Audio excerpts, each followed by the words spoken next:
vunnet 6 heirsmatcher. Det är en fullständigt absurd situation för förska idrott och för förska svimning. Och ja, det är imponerande. Och där unge svimjarna, där två unge som är vi och Magnus Jakobsson och Britta Debust har verkligen klarat det verkligen gott. Och det är bara upptakten till Hestoy och Vetren. Ja, nu nämnde du att det är gott klart att vara vi i flera sådana kappingar, men det är just som det att Paul Döms, han har varit stream och kappingen innanför nutja det är. Innanför nutja det är en slå med tillsammans 6,9 kilometer i nöjlösa kapping. Är det här inte rätt krävande även som svimjare, självt om Paul är väl fyri? Jo, alltså det är inte fel. Det är en nudge där kvar han har haft möjlighet för att svimja favoritdisciplinen att köra sig 30 färnar och 400 meter fri 600 färnar.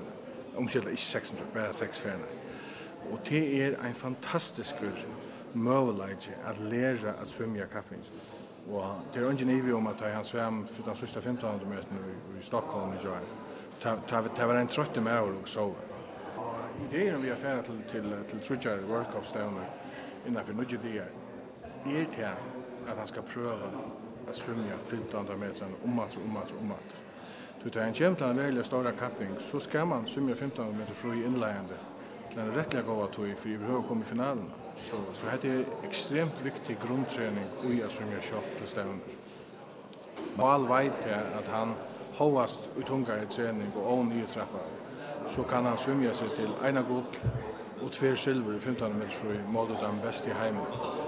Och det ser man vi att han svämmar den 1500 meter i Budapest i sommar för han visste till att det var en mävor som kunde kontrollera 1500 meter från start och nästan till ända. Det ger en psykisk balans som känner att det betyder nog ta vi nu de stora kappingarna kommer och det ligger ju nog för framåt.